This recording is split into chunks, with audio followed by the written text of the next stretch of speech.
propriedades orgânicas, né? Então, vamos ter essa oportunidade aí, mais nesse curso que está muito bom, né? É a penúltima aula do curso. A última aula está prevista para a semana que vem, como eu estava falando com o Rogério, e seria uma aula prática demonstrativa da montagem do sistema da produção de bioinsumos. Quem tiver com o microfone aí, por favor, desligar, que eu vou ver aqui. Então, só para concluir, né, a gente, para montar esse sistema, existe uma burocracia que a gente tem que comprar os materiais, ingredientes e tal, né? E nosso remanejamento foi liberado sexta-feira, viu, Rogério? A gente está ficando 2 meses travado lá no Ecoforte, lá. Então, se a gente tiver a possibilidade de comprar os materiais e tudo e montar o sistema, nós teremos a aula na próxima terça.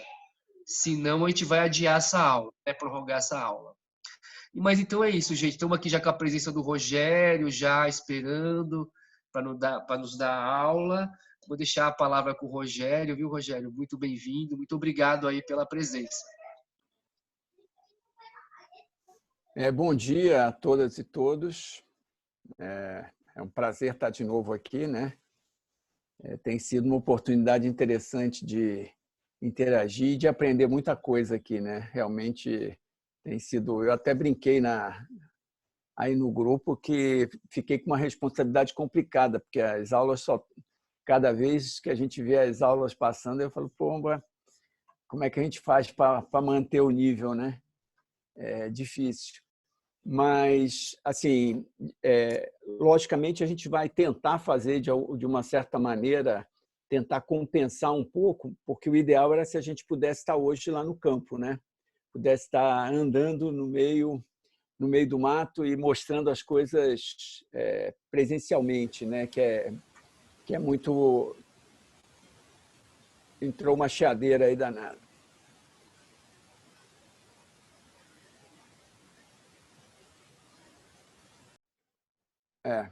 Deu certo. Desligar o microfone, viu, gente? Então, assim, eu tinha pensado até de fazer um vídeo com a visita e andando na chácara, mas da última vez eu apresentei uns vídeos que tinham no YouTube e vi que teve problema que quem estava no YouTube não conseguia assistir, eu não sei exatamente como era, então acabei optando por fazer uma série de fotos, de imagens, e aí a gente vai conversando um pouco, eu vou projetar essas imagens. Há mais de 10 anos. Dizem que agora ficou pior.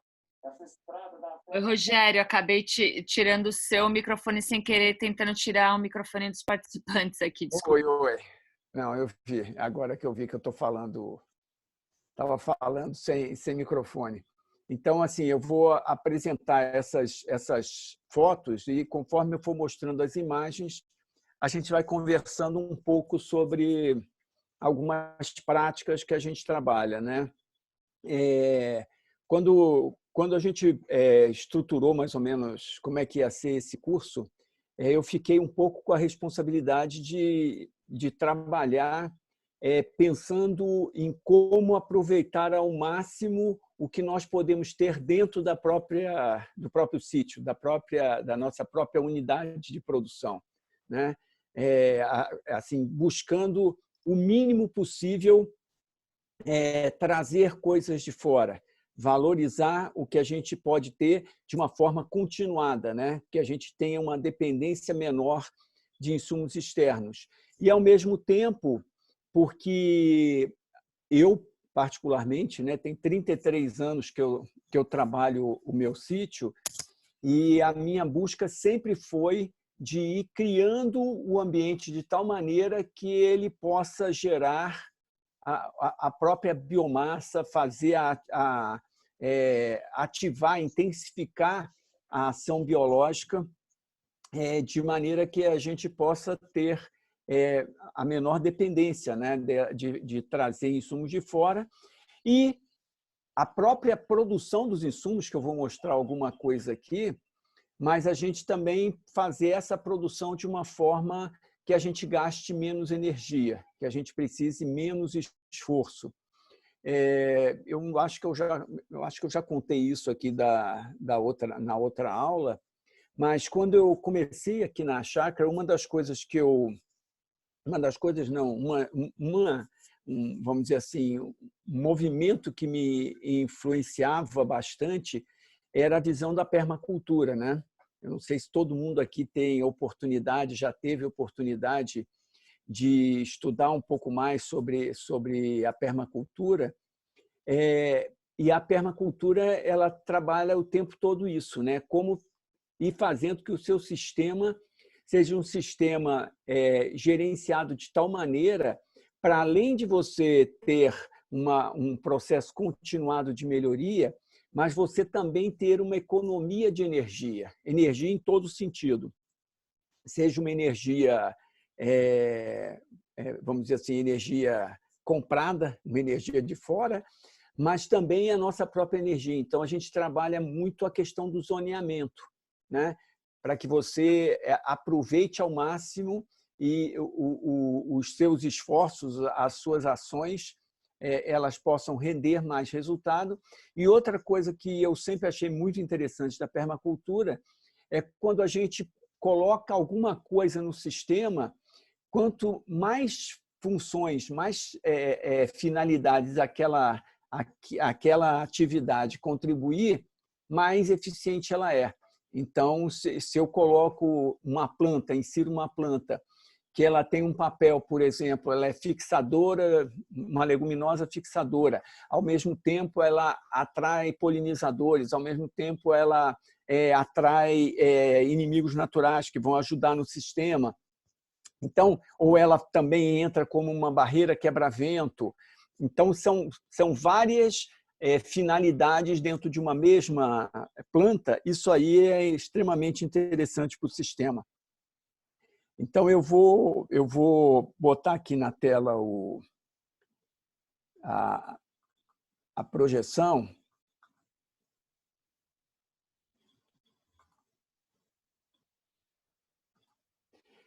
Está todo mundo conseguindo ver? Sim. Sim, está ok. Beleza. Então, bom, aqui eu botei aqui um contato, né, do Instituto Brasil Orgânico, né? Quem fica de novo aqui o convite para todo mundo que ainda não entrou no site do Instituto, fica o convite para entrar, conhecer um pouco mais do que é o Instituto Brasil Orgânico, o que ele se propõe, né? E também lá você tem um pouco da história do movimento orgânico brasileiro, né? A gente fez quase como uma linha do tempo de como foi se construindo esse processo do movimento orgânico no Brasil. Tem também um pouco da história de alguns mestres nossos, né? da agricultura orgânica, do movimento orgânico. E, então, assim, fica aí o convite. Também lá no site do Instituto, vocês podem, também, quem quiser e que ainda não tivesse associado e quiser associar, tem o caminho lá para se juntar a esse movimento do Instituto. Então, fica o convite para todo mundo acompanhar lá no site.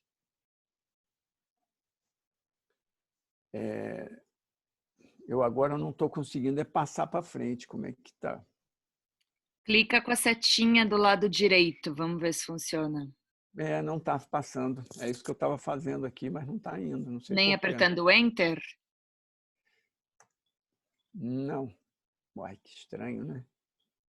Então, tentar parar e compartilhar de novo. Aqui, como que eu faço para ajustar e aí eu aviso, tá bom? Um beijo. Consegui aqui num outro jeito. Vamos ver. Pronto. Bom, esse aqui eu só botei uma foto, porque como o que a gente queria era era que pudesse estar sendo uma visita presencial, então eu botei aí só porque lá no sítio a gente, vira e mexe, a gente faz uns encontros. Esse aí foi um encontro que a gente fez junto com a Emater daqui. Foi no começo do ano, antes do isolamento, né? A gente teve a oportunidade de fazer 2 cursos sobre manejo de gliricídia, né? A gliricídia é uma leguminosa arbórea que eu tenho usado bastante no sítio. Ela tem uma produção muito grande de biomassa, ela tem vários usos bem interessantes. Eu vou falar dela um pouquinho mais aí para frente, mas aí eu botei aqui para vocês se sentirem como se a gente estivesse começando aí uma visita lá no sítio.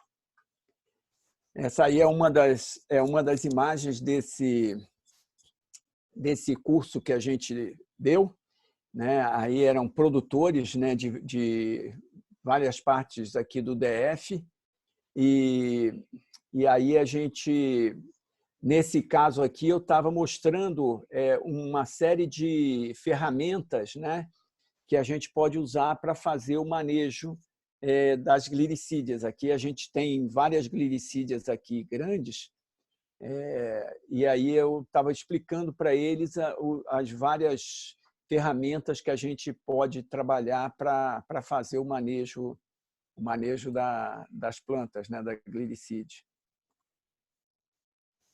Aqui eu já queria mostrar uma questão que eu chamei a atenção na aula passada, mas eu quero de novo voltar a isso, porque isso é meio que uma ideia fixa. Vocês podem reparar aqui a cobertura do solo, né?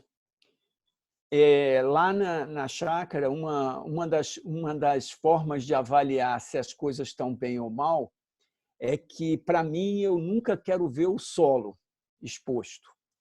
Então, quando tem solo exposto, tem que ser algo muito temporário, muito curto.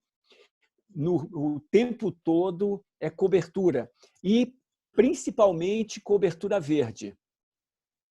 Nós falamos isso, e ao longo do curso, em vários momentos, essa questão apareceu, mas eu acho que é importante lembrar novamente, né, que nós temos o que a gente chama de efeito rizosfera, né, que é aquela região que fica próximo às raízes das plantas, e que essa região é a região mais rica em atividade biológica, exatamente pelas interações, né? Naqueles vídeos que eu passei na outra aula, mostrava isso, né? Os exudados que a planta vai liberando, os micro-organismos vão atrás desses exudados e começam a fazer as permutas, né? Então, a região da rizosfera é uma região muito rica. Então, quanto mais a gente consegue manter o solo com raízes vivas e, de preferência, com plantas diversificadas, eu aumento a diversidade biológica desse meu solo e aumento a atividade biológica ali. Então, no geral, a gente tem as duas maiores concentrações de atividade biológica, são a rizosfera em primeiro lugar e, em segundo lugar, a região da serrapilheira, que a gente chama, que é, na realidade, aquela região de contato de uma cobertura morta com o solo, onde tem uma atividade bastante intensa de decomposição, né? Porque o que está acima do solo, normalmente você está com atividades, inclusive não só de micro, mas de meso-organismos e até macro-organismos que vão picando esse material, né? Digerindo, e aí você aumenta a atividade biológica. Então, quando eu consigo fazer uma combinação de cobertura viva e cobertura morta, é quando eu tenho potencialização total. Então, o que eu faço lá? Todo o solo é coberto e, periodicamente, a gente roça. Então, quando a gente vai roçando, inclusive as estradas, os caminhos, tudo lá é cobertura e roçada. E nisso eu consigo manter as duas formas de atividade biológica intensiva. Eu mantenho as raízes vivas e, com o que eu estou roçando e aparando, eu faço o efeito da serrapilheira na cobertura morta. Então, a gente, com isso, aumenta bastante a quantidade de organismos. Essa área aqui, eu já vou só adiantar, vocês estão vendo aqui atrás, tem uma série de gliricídias. São gliricídias novas. Esse pedaço aqui todo, aqui para dentro, é um experimento que a gente está fazendo com várias combinações de gliricídia e o margaridão, a titônia, para que a gente possa gerar um volume de biomassa suficiente para manter as fruteiras que vão estar aqui. Depois eu vou mostrar uma outra imagem que vai dar para vocês entenderem. E a ideia é que a gente tenha toda a comida que essas fruteiras vão precisar produzidas aqui ao lado das próprias fruteiras e numa forma de manejo que seja com menos desgaste físico, né? Aqui é uma outra utilidade da gliricídia, né? Essa aqui, essas plantas que estão aqui, né? São as gliricídias. Esse aqui é um outro tipo de manejo que a gente pode fazer com a gliricídia. Aqui só para chamar a atenção de vocês, isso aqui é a estrada de chegada na chácara, né? Aí vocês verem, aqui é o único lugar que eu não consigo não ter o solo exposto, é o lugar onde passa o pneu do carro constantemente. Mas todo o resto é o tempo todo coberto, né? Só que aqui a pressão é muito forte em cima, então a gente não consegue ficar só essa faixa de cobertura. A gliricídia, esse aqui é um dos usos muito interessantes da gliricídia, que é o morão vivo. Né? Vocês estão vendo aqui uma cerca que divide com o vizinho aqui do lado. Essa cerca, originalmente, ela foi feita com estacas de madeira. Então, vocês estão vendo aqui as estacas. E aí, entre cada estaca de madeira, eu plantei uma gliricídia. O que a gente faz?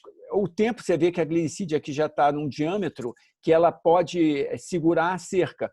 Então, por exemplo, se eu tiver feito uma cerca com uma madeira que seja uma madeira mole, que não vá durar muito tempo, enquanto essa madeira está ainda resistindo aqui, se eu planto a gliricídia, eu consigo fazer com que depois, quando essa madeira comece a apodrecer, a minha cerca já não caia mais porque ela fica escorada no morão vivo.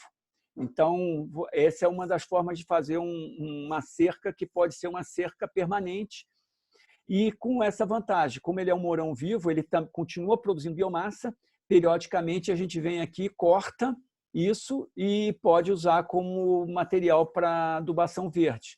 Então, ela passa a ter uma utilidade a mais. E se você tiver com produção animal, você pode ter essas árvores de gliricídia também gerando uma área de conforto térmico para os animais. Né? Então, a gliricídia realmente é uma planta bastante versátil.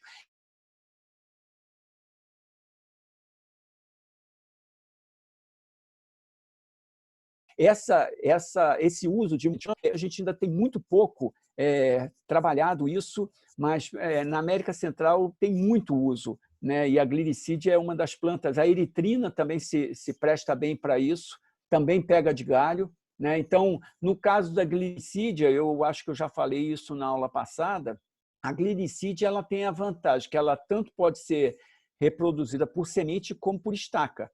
Então, a estaca ela enraiza muito bem. Agora, se você for fazer uma cerca que vai ter animais fazendo pressão no arame, né? Principalmente gado bovino, aí eu recomendo sempre que faça a muda a partir de semente, porque a muda, quando você faz uma muda por estaca, ela não tem a raiz pivotante, né? A gliricídia, como uma leguminosa, todas as leguminosas têm aquela característica de ter uma raiz pivotante, que é aquela raiz que aprofunda, né? Que tem aquele peão que vai fundo. E quando você planta por estaca, ela não desenvolve mais a raiz pivotante e ela passa a ter um monte de raízes laterais aqui que nascem na base da estaca que eu plantei. Então, ela suporta bem, aguenta muito bem, mas se um animal faz muita pressão, por não ter a raiz pivotante, ela é mais suscetível a cair, né? Então, a recomendação, se for para uma cerca que vá ter pressão de animais, que é mais interessante fazer a partir de uma muda de semente. Bom, aqui mostrando esse aí é o início, eu estava montando uma hortinha, né? Essa é uma horta que eu tenho para consumo da chácara mesmo, consumo nosso. E aqui eu estava mostrando para o pessoal no curso fazendo a compostagem laminar, né? Que a Mariane e o Chico apresentaram aqui durante o curso, né? Então, nesse caso, a gente estava fazendo cobertura em camadas, só que a diferença, eu acho que eu também já falei isso na aula passada, é que eu não uso material de origem animal. Então, toda a minha compostagem ela é feita só com resíduos vegetais. Então, aqui no caso, eu usei material triturado da Gliricídia e do margaridão. E usei também um pouco de pó de carvão, né? Munha de carvão, que ajuda bastante, né? A atividade biológica e também na parte física do solo. É um material muito bacana, a munha de carvão, depois vou mostrar mais um pouco para frente. E é um material que os índios usavam, né, antigamente bastante, né, que na Amazônia tem a chamada terra preta de índio, e que deu origem depois ao biochá, né, que a ciência aí batizou de biochá esse material, né, que é uma combustão, é uma pirólise da matéria orgânica, em que o segredo dela é não deixar ela virar cinza, né? A cinza fica só a parte mineral, a gente perde a parte do carbono da matéria orgânica que ajuda no solo. Então, a pirólise ela tem que ser feita para fazer o biochá, ela tem que ser feita com temperatura muito alta e muito pouco oxigênio. É o mesmo princípio de fazer carvão, né? O carvão, para ele não virar cinza, a madeira, você tem que fazer isso, né? Uma queima com alta temperatura, naquele forno abafado, com pouco oxigênio. Então, você vai fazer com que se transforme em carvão. É o mesmo processo para produzir o biochá. O biochá é muito interessante porque é uma matéria orgânica muito estável. Então, se eu preciso aumentar a matéria orgânica do solo e quero que essa matéria orgânica seja uma matéria orgânica de longo prazo, que dure bastante, o biochá é sensacional. Inclusive, a gente está pensando eu tenho uma colega da Embrapa que estudou comigo, formamos junto na Rural, que é uma especialista em biochá na Embrapa lá no Paraná. E ela já se dispôs a vir a Brasília uma hora, mas aí veio a pandemia, tivemos que adiar tudo. Mas a ideia nossa era trazer para a gente fazer um curso de preparação de biochá. Aí a gente pode usar vários materiais e é bem interessante. No caso, esse pó de carvão aqui, né, ele é gerado em usina de cana, né? Os caras estão queimando bagaço de cana para gerar energia para a usina, e a queima que eles fazem é uma queima que tem essa característica, ela atinge alta temperatura com pouco oxigênio. Então, com isso, o resíduo que gera não é cinza. Eles até, alguns dizem, não, tem a cinza da queima, do bagaço, mas não é cinza, porque a cinza não fica com essa característica que fica o pó de carvão, né? Então, aqui no caso, faço as camadas e aqui eu estava preparando. Hoje a horta já está plantada, eu até devia ter feito uma foto, mas não fiz. E eu faço essa horta doméstica assim, nessa forma circular, porque aqui vocês veem que tem um cano aqui no meio, onde eu boto o aspersor. Então, eu uso um aspersor comum, aqui que eu ligo numa bomba Nauger no poço, que eu não tenho água em quantidade, eu só tenho água de poço. E aí, com essa bomba Nauger, eu ligo e molho a horta. Nesse formato fica bem prático, né? E outra coisa que eu faço é isso. Aqui eu fiz os canteiros antecipadamente para preparar. E aqui, depois, quando a gente está tocando a horta, a gente só vai repondo o material na parte de cima do solo, né? Então, a gente vai repondo camadas, aí eu já trago o composto que a gente vai ver mais na frente, que é o composto que a gente faz embaixo. Aí esse composto a gente vai repondo em cima. Então, gradativamente, é interessante quando a gente trabalha com esse sistema, é que a horta ela vai subindo, né? Os canteiros vão ficando cada vez mais altos e mais, vamos dizer assim, mais soltos, a terra mais estruturada. é um processo que gradativamente vai melhorando o solo. E aí a gente também não fica revolvendo o solo o tempo todo. Nem precisa, porque ele fica bastante solto, a terra fica bastante bem estruturada.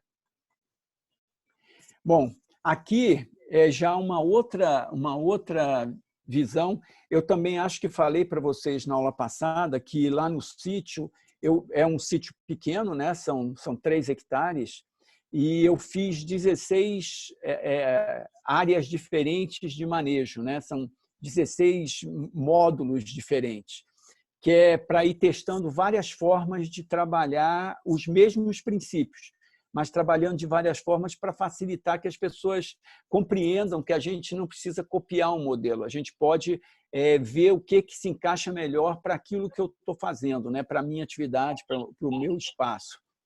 Então, aí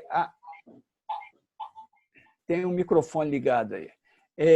Aqui, nesse caso, é uma área que tem fruteiras, né? E que eu fiz uma combinação nas entrelinhas aqui de mombaça, o capim-mombaça e o calopogônio, que é essa leguminosa trepadeira aqui. Então, com isso, como eu planto o calopogônio e o mombaça, eu tenho o mombaça, é uma gramínea, então, como gramínea, o material dela é um material que tem uma quantidade maior de carbono, né? Ela tem mais celulose, mais lignina, e a leguminosa, como normalmente todas elas são, ela já tem mais amidos, açúcares, eles têm materiais de decomposição mais rápida e uma concentração muito maior de nitrogênio.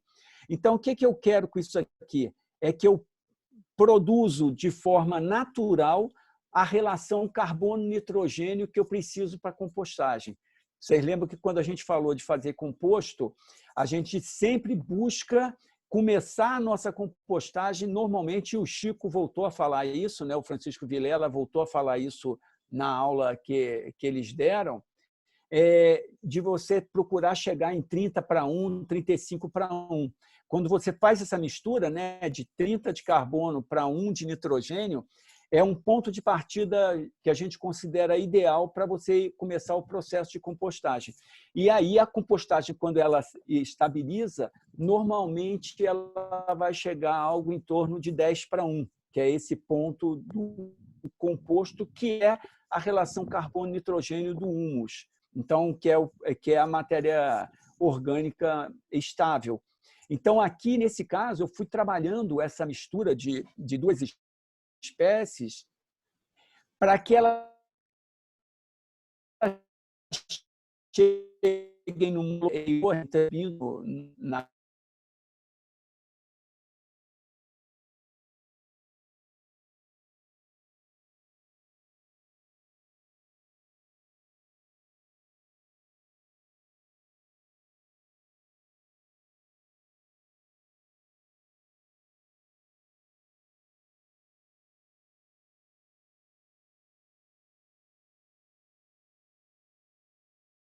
da seca, você entra assim, você parece que não tem mais, que morreu.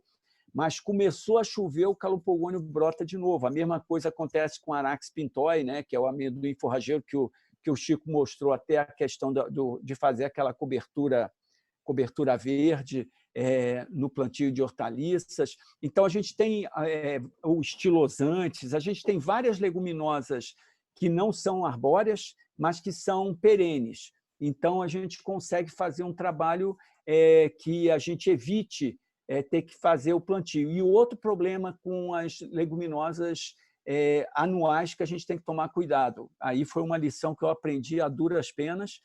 Eu trabalhava bastante com crotalária, várias crotalárias, mas principalmente a crotalária paulinia, ela sempre foi muito bem, e trabalhava com guandu. E aí o que acontece? Eu tinha que esperar o material, uma parte do material eu tinha que deixar secar da semente, para eu tirar a semente para plantar no ano seguinte.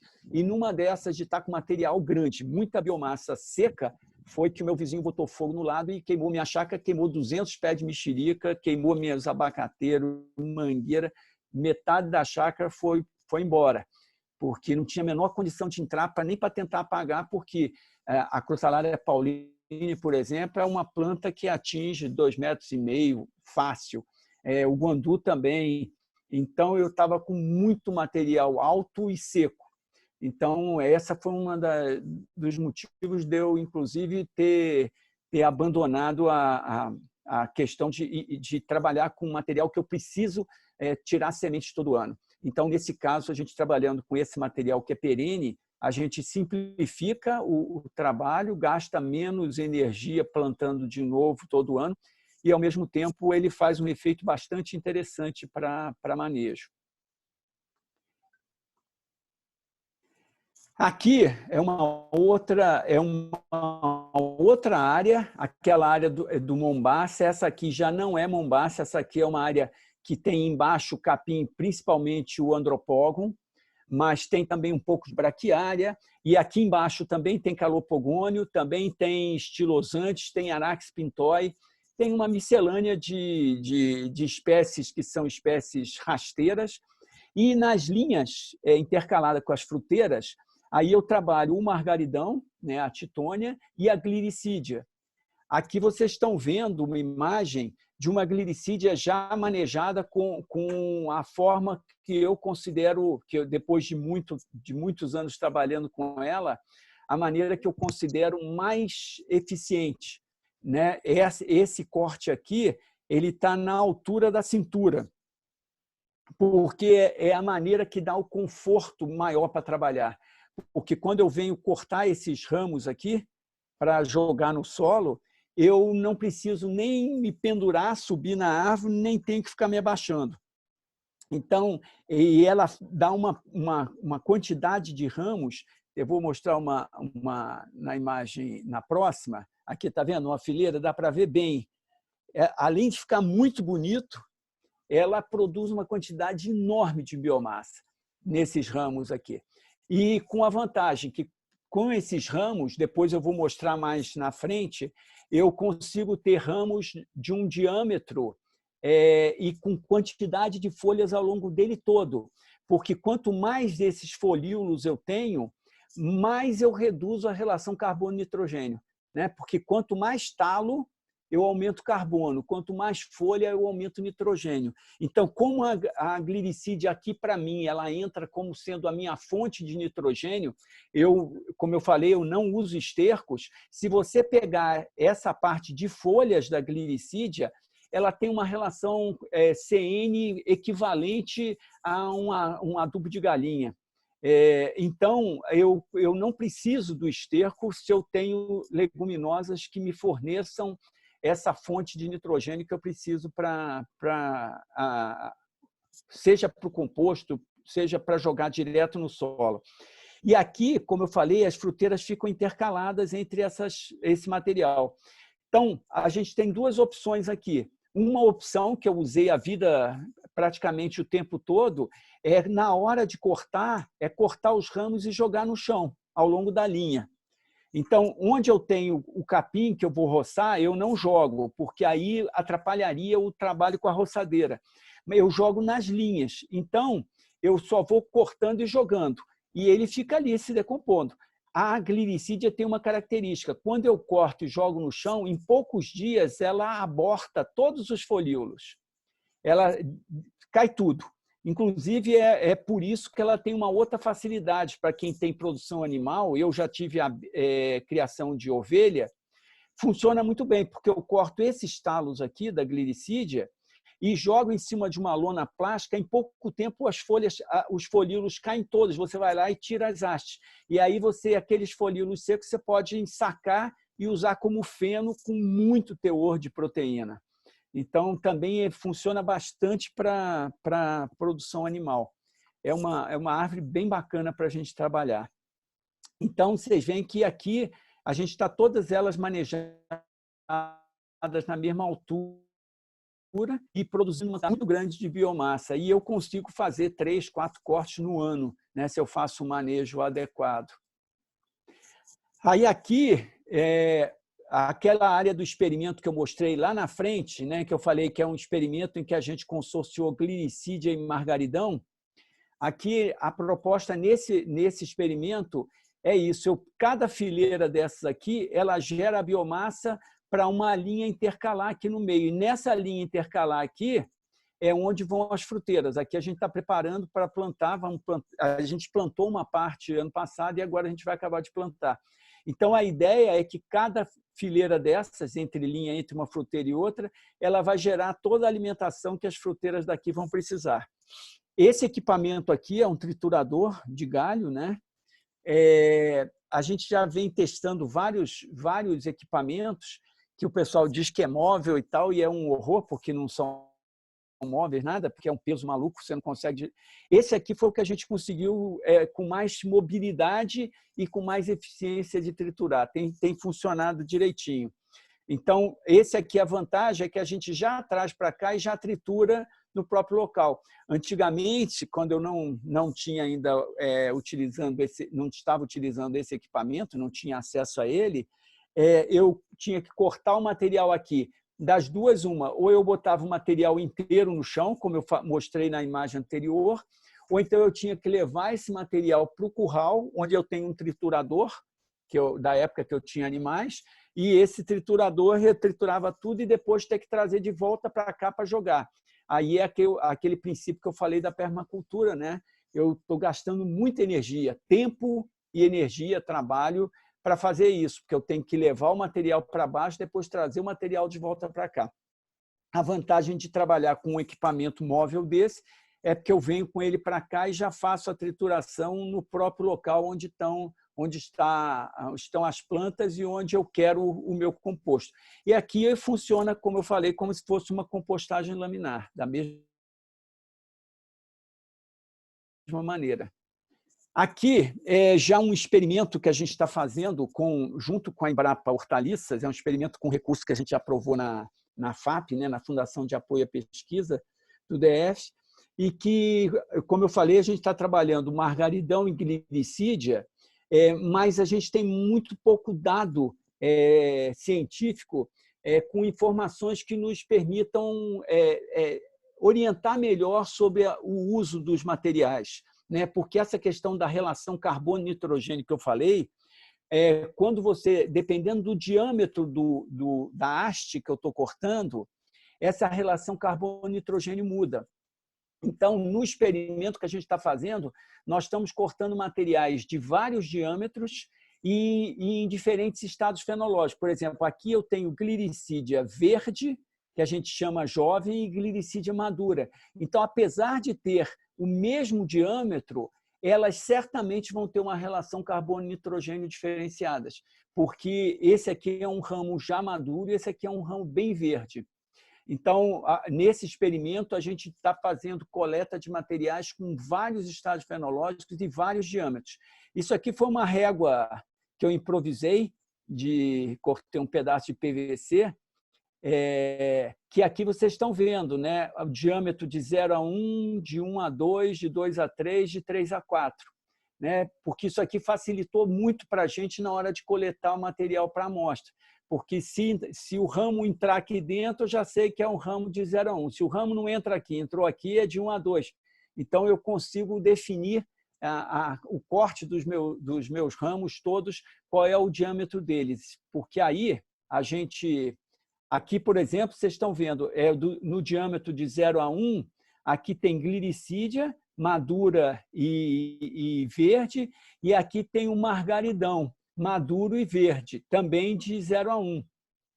Então, aqui são, por exemplo, já são 4 amostras que a gente vai fazer análise no laboratório para ver todo o material. Aqui vocês estão vendo, né? Aqui é o curral, onde eu tenho um triturador. Aqui a gente trazendo a gliricídia no carrinho, para triturar. E esse aqui é o material já triturado dela, né? Então, isso que eu falo, esse material aqui, ele substitui fácil o esterco.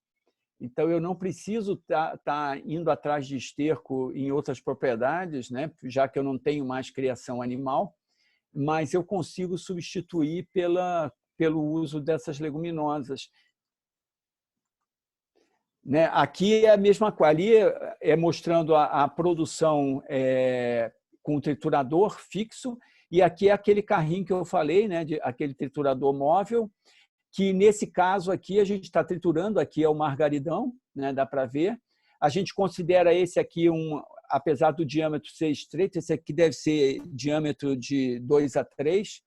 Ele é um material maduro, você vê que já tem flor, né? Ele é um material que já está num estado mais avançado, né? E aí aqui a gente estava fazendo a trituração para preparar as amostras do experimento. Então a gente já triturava, jogava dentro do cesto, porque aí tudo era pesado, né? Para a gente poder tirar quantidades iguais de todos os materiais. Aqui já secando diferentes amostras de diferentes materiais com estágios diferentes. Então, todos eles estão com as plaquinhas aqui, identificando que material que é, para a gente poder depois levar para o laboratório, né?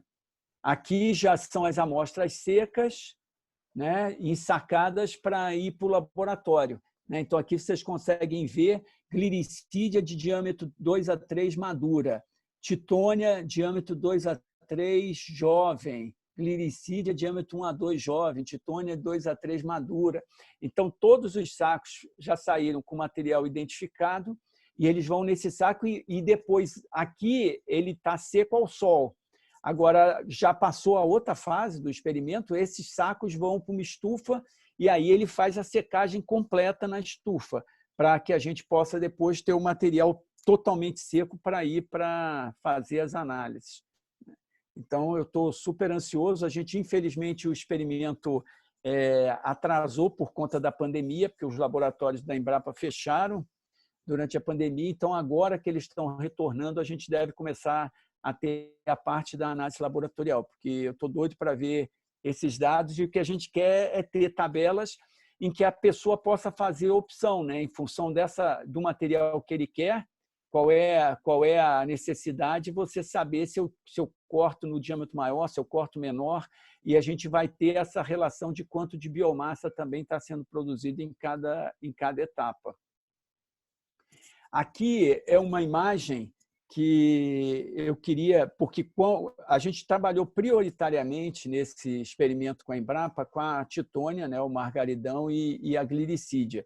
Mas eu incorporei no experimento, no material que a gente está triturando, algumas espécies nativas do cerrado, que eu acho que tem um potencial enorme para a produção de biomassa e que deveriam ser mais incorporadas nos sistemas agroflorestais. E a gente não vê as pessoas trabalhando com esse material.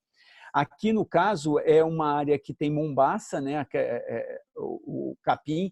O mombaça, só para lembrar, que eu acho que eu já falei isso, mas o mombaça é uma gramínea bastante interessante para trabalhar em sistemas agroflorestais, porque o mombaça ele aguenta até 70% de sombreamento, produzindo a mesma quantidade de biomassa. Então, é um capim que, mesmo com as árvores crescendo, ele se mantém com uma capacidade de rebrota muito boa e produz bastante biomassa. Mas aqui o que eu quero chamar a atenção é que essa planta que foi podada aqui é uma gliricídia, né, que eu falei para vocês que é uma das minhas favoritas em termos de produção de biomassa. E essa que está aqui na frente, aparecendo esses brotos, não sei se alguém reconhece, é uma tamanqueira. É uma árvore nativa do Cerrado, que eu venho há algum tempo trabalhando, experimentando. É uma planta, é uma pioneira fantástica, ela tem uma capacidade de dispersão muito boa e muito fácil. Os pássaros adoram, então, se a gente insere algumas no ambiente, os próprios pássaros começam a fazer a dispersão dela depois. E aí vocês vão ver, aqui foi na mesma data, eu podei a gliricídia e podei a tamanqueira, para triturar os galhos e para o experimento. E aí, o que é muito interessante, aqui, ó, aquela planta, um tempo depois, vocês veem a quantidade de folha, a quantidade de biomassa que a tamanqueira produziu. E olha que a gliricídia eu ainda não tinha visto uma planta para ser competitiva com ela na rapidez de rebrota. E a tamanqueira, aqui, coincidentemente, eu consegui fazer o acompanhamento bem do lado uma da outra, é muito impressionante o volume de biomassa. Só que acontece, nós não temos em literatura nenhuma o que está aqui. O que tem aqui dentro? A gente não sabe. Então, agora a gente vai saber, porque a gente vai fazer análise, coletou o material, vai estar nessas análises que a gente vai fazer, o que vai dar desse material triturado, né? Quais vão ser os minerais presentes, qual vai ser a relação CN, tudo. Mas eu vejo como uma planta muito interessante. E, igual a ela, nós temos várias outras no Cerrado que têm esse potencial. A gente coletou material também do angico, que também rebrota muito, mas não chega perto da tamanqueira. Tem outra que tem um potencial muito grande, a cupânia. A cupânia também tem uma rebrota fantástica, também coletamos material. Tem o pau-pereira, que também é outra que tem uma rebrota muito grande. Então, a ideia nossa é a gente explorar cada vez mais as espécies nativas do Cerrado, dentro daquela visão que foi falado aqui acho que foi o Celso Tomita até que falou de coletar terra embaixo de árvores que são árvores símbolo do local. A gente tem que considerar que essas plantas nativas elas já têm naturalmente uma relação com vários micro-organismos que são nativos daqui, porque a origem dela é daqui. Outra característica, ela é uma planta que certamente já é mais adaptada aos nossos solos mais pobres, ela já é adaptada ao problema do alumínio, ela já é adaptada a gente problema de estresse hídrico, então ela certamente tem sistema radicular bem profundo. Então, assim, se a gente trabalhar com esses materiais, a gente vai poder, muito provavelmente, ter um manejo mais simplificado, mais fácil e muito provavelmente gerando uma cobertura, uma biomassa que pode ser até superior a essas plantas que a gente está trazendo de fora para trabalhar. Então, eu acho que é muito importante a gente ter os olhos abertos para isso. Que, por exemplo, quando a gente está manejando, eu aqui, por exemplo, a tamanqueira, eu fui testando podas em várias alturas. Porque tem planta, por exemplo, como o monjoleiro, que é uma outra árvore que rebrota bem, o monjoleiro não aguenta poda alta. Se você faz a poda do monjoleiro, por exemplo, com 2 metros de altura, a planta morre. Agora, se eu corto rente ao solo, ela rebrota. Então, tem plantas que têm características diferentes e a gente tem que ir testando. No caso da tamanqueira, eu já experimentei cortar em todas as alturas ela rebrota. É uma planta que maneja, como a gliricídia. A gliricídia você pode cortar em qualquer altura que ela rebrota também. Então, tem plantas que facilitam, né? Tem uma capacidade maior da gente fazer o manejo. Fica mais facilitado. Aqui é uma outra planta que eu comecei a trabalhar há menos tempo, é a Cratilha argenta. Essa aqui é uma leguminosa nativa do Cerrado, que também ainda tinha muito pouco trabalho. Tem um pesquisador, o Walter, da Embrapa Milissor, que é um apaixonado por ela. Foi ele que me arrumou as primeiras sementes que eu comecei a trabalhar. Aqui, vocês veem, ela está em fase de floração. A cratilha ela é uma trepadeira. Se você deixar, ela vai subindo em tudo. Ela tem um comportamento de trepadeira. Mas, se a gente vai fazendo a poda dos ramos, ela se transforma num arbusto perene. É a outra grande vantagem. Inclusive, o desenvolvimento dela, as primeiras pesquisas e trabalho, foi voltado para a alimentação animal. A Embrapa, aqui em Brasília, se alguém visitou a Embrapa do Zebu Leiteiro, né, que é ligado à Embrapa Cerrado, mas fica perto da Embrapa Hortali, essa área deles, onde eles trabalham com as raças zebuínas, né, para leite. Eles têm uma área que é uma área como essa aqui, em que você tem um banco de proteína. O gado entra no meio, vai pastando no meio e sai do outro lado para se abastecer de proteína. Então, eu agora comecei a trabalhar ela também nas entrelinhas, intercalada com gliricídia, com titone e outras, mas eu acho que é uma planta bastante interessante para a gente poder incorporar. E ela também produz muita biomassa. E com essas vantagens que eu falei, né? Adaptada à região, se comporta super bem em plena seca, você não vê nada, não vê ela perder folha, nada, ela nem aborta as folhas, nada na seca. É uma planta bastante interessante e bastante promissora para trabalhar com adubação verde também, e uma adubação verde perene. Bom, aqui, já voltando lá para a área da compostagem, né? São materiais triturados, né? Aqui vocês veem, tem uma pilha, pela cor dá para ver que esse material é um material mais recente, foi triturado há pouco tempo, e aqui um material já triturado um pouco mais de tempo. Aqui dá para ver até um pitoquinho, aqui é a ponta de um termômetro, né, que eu fico medindo, avaliando as temperaturas. Esse material aqui é um material feito só de margaridão triturado, tanto esse quanto esse. É outra coisa impressionante, porque eu não tinha imaginado que fosse... Isso aqui é uma pilha que está com 1 mês de idade. Em 30 dias, o material já dava para levar para o campo, para usar como composto. A rapidez com que o processo acontece. Mas por que isso? Porque era um material todo ele de diâmetro pequeno e jovem. Então, ele tem uma relação carbono-nitrogênio bastante favorável a esse processo rápido de compostagem.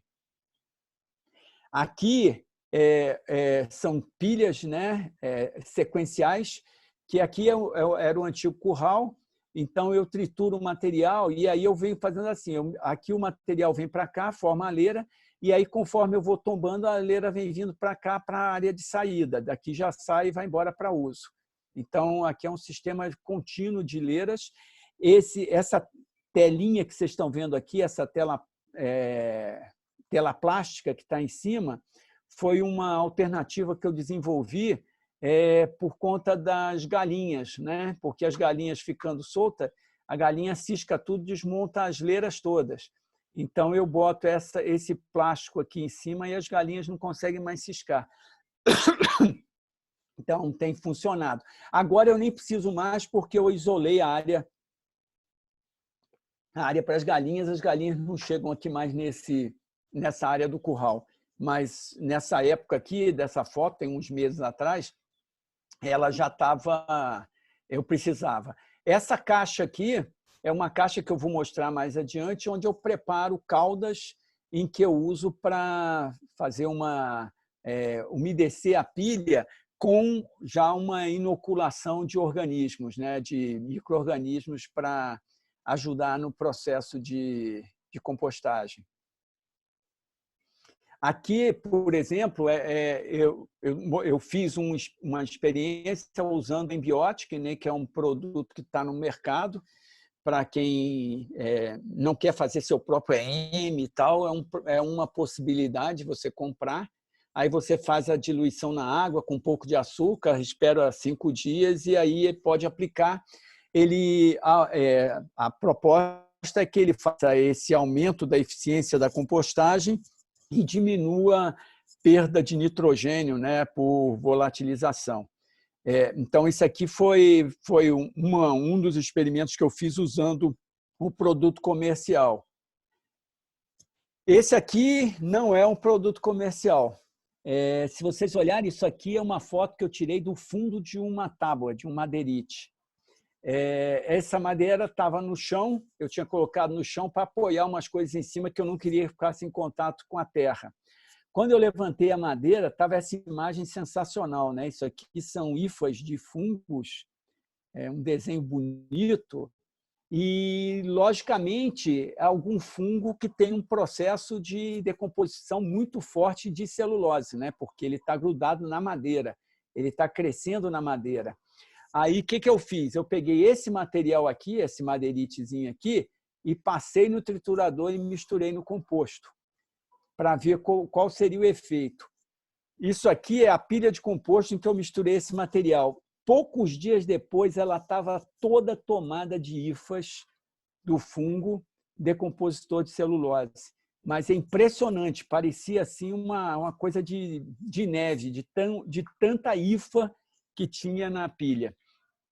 Então, assim, a gente tem muita coisa na natureza e dentro da nossa própria unidade de produção que a gente pode trabalhar, né? E a gente pode, com isso, aproveitar e não precisar trazer coisas de fora. Aqui, vocês lembram que eu mostrei aquela caixa d'água que eu trabalhei com aquele Embiotic? Esse aqui é o material que eu estou trabalhando hoje em dia, né? Esse aqui é ele, quando eu deixo de um dia para o outro, de manhã ele está assim, e aqui eu estou revolvendo ele, né? Aquele sistema que o Bruno falou na aula dele, do sistema de remo, né? Eu ainda não tinha nem visto aquilo, mas eu já usava o remo de um antigo pote de borracha inflável dos meus filhos. E quando o bote furou, eu guardei o remo para usar para mexer as minhas misturas. E aqui, né, esse material, todo dia eu vou lá e dou uma agitada. E eu procuro fazer esse movimento circular que forma esse vórtice, né? Que isso aqui é uma das técnicas que o pessoal da biodinâmica usa, né? Para ativar os preparados biodinâmicos, é você criar o vórtice. Então, eu procuro sempre mexer. Eu não faço aquela oxigenação por injeção de oxigênio, como foi mostrado aqui nos processos, como eu tenho uma produção pequena, mas aqui não é aquele Embiotic que eu mostrei comercial, não. Aqui foi uma solução caseira que depois eu fui descobrir que era muito parecido. Se você olhar no Embiotic, você vai ver que um dos organismos que aparece escrito lá é o Saccharomyces cerevisiae, né? Ou cerevisiae, que é a levedura de fazer cerveja. E meu filho faz cerveja artesanal lá na chácara. Então, eu passei a pegar depois do material decantado dele, eu pego as leveduras que sobram dele e o resto que extrai, porque tem muito açúcar, né? Quando a cevada, depois que você faz a fermentação. E aí eu comecei a misturar, e aí, fantástico, eu vi que era já um EM para trabalhar. E aí, só que aí depois eu descobri outra coisa, porque aí a minha companheira Juliana, ela começou a fazer pão caseiro a partir de fermentação lenta, né, com levain. Então, ela produz o levain. Deve ter gente aqui fazendo esse curso que também já faz pão artesanal assim com levain. E o levain, você é que nem um filho, né? Tem que ficar alimentando todo dia e tira uns pedaços dele, porque você tem que reduzir ele para botar de novo o alimento. E aquele material que sobrava, já não sabia mais o que fazer. Aí eu falei assim, vou levar para o meu fermentador. E aí, então, aqui agora é uma mistura de resíduo de levedura de cerveja com levain de pão, e virou um material fantástico, tem um cheiro maravilhoso. E aí, então, eu produzo esse líquido para fazer uma bioativação do composto quando já está quase pronto para acabar, para levar para campo. Aqui eu vou mostrar um pouco, né, esse processo da compostagem. Aqui, claramente, vocês percebem que eu faço tudo em escalas menores, porque é um processo experimental, né? Então, eu preciso fazer várias repetições e preciso testar várias combinações. Então, além daquelas pilhas que ficam nessa parte aqui do fundo, que são as pilhas que eu vou fazendo no processo sequencial, eu vira e mexe faço pilhas aqui em que eu testo algumas combinações e alguns materiais. Aqui eu mostrei na outra imagem, eu mostrei a ponta de um termômetro. Aqui eu estou mostrando que normalmente eu uso umas barras de ferro enfiadas e que só pela temperatura da barra de ferro, quando a gente tira, a gente já sabe mais ou menos a temperatura que está. De tanto fazer isso, a gente já sabe, né? E aí você vê como é que está o processo. Quando está precisando, e principalmente na época da seca, aqui no Cerrado, a gente tem um problema que é de manter a umidade, né? Resseca muito. Outra coisa que vocês podem não entender é esse formato, né? Esse formato cônico que a gente faz aqui, é uma das formas que você, quando vai produzir bocashi, se trabalha. É um formato que facilita a gente manter a uniformidade de umidade no interior da pilha, porque quando a gente faz aquela trincheira, você tem umidade diferente nas laterais e no meio. Aqui, com esse processo cônico, o material fica bem homogêneo e é muito fácil de trabalhar. Eu vou mostrar uma série de imagens como é que eu faço com essas pilhas para ver como é um processo bem simples. Então, aqui eu estou com essa pilha aqui. Aqui eu comecei a desmontar a pilha, né? Abrir a pilha aqui do coisa. Então, eu vou abrindo e aí eu uso um forcado normal, né? Um garfo. Aí eu abro a pilha quando de tempos em tempos, em vez de tombar a pilha, eu abro. E aí aqui, nesse caso, eu estou pegando um pouco daquele pó de carvão, né? que eu mostrei lá nos canteiros circulares, e estou distribuindo um pouco desse pó de carvão aqui. Eu já estou no processo de finalização desse material para daqui a uns dias levar ele lá para a horta. Então, eu já comecei a colocar o pó de carvão, porque ele começa a ajudar a atividade biológica, ele é um refúgio bom, ele consegue abrigar micro-organismos aqui dentro. E aí eu estou preparando esse material para ir para o campo, onde ele vai começar a ficar exposto a mais umidade, vai ficar exposto ao sol. Então, eu preciso criar condições para essa vida que está aqui dentro, para que eu não perca essa vida, né, que está aqui dentro dessa pilha. Aí aqui eu estou misturando também um pouco de pó de rocha. Esse aqui é um pó de rocha de uma mina que tem aqui entre Lusiana e Cristalina, um pó de rocha que é bastante rico em potássio. Então, eu já estou incorporando aqui um pouco do pó de rocha também na pilha, para quando ele for lá para a horta, ele junto também com material. E aquilo, né? Quando a gente trabalha com pó de rocha, facilita a liberação dos minerais, né? Colocar em disponibilidade os minerais pela atividade biológica. Então, aqui eu já faço isso no próprio composto. Então, aqui, depois de botar aquelas camadas, dá uma revirada para incorporar na massa toda. Aí, aqui eu estou botando água, né? Fazendo a irrigação da pilha para chegar num teor de umidade para manter a atividade biológica, não pode encharcar demais, mas tem que manter a umidade que precisa. Aí aqui eu já estou começando a remontar a pilha. Vocês veem que, por ela ser circular assim, ela facilita bastante, porque aí você vai andando em volta aqui, puxando para o meio, né? Puxando o material de volta para o meio. Aí depois eu faço o acabamento com uma pá reta, aí vou buscando e só vou jogando em cima. Aí eu vou jogando em cima e ele já vai escorrendo pelas laterais e deixando no formato cônico que a gente tinha inicialmente. Bom, eu não sei, da outra vez a gente combinou de dar uns 10 minutinhos só. Então, antes de passar para adiante, eu acho que a gente podia dar uma parada de 5 minutos para tomar água, ir no banheiro. O que vocês acham? Rogério, surgiram algumas perguntas com relação a esse bloco, talvez responder algumas das perguntas e aí ir para o... Pode ser. Tá, eu vou ler todas aqui de uma vez, aí você responde como você se sentir melhor, tá? O Fernando está perguntando se você conhece o capim Guatemala, se você tem alguma espécie alguma experiência com relação a essa espécie de capim.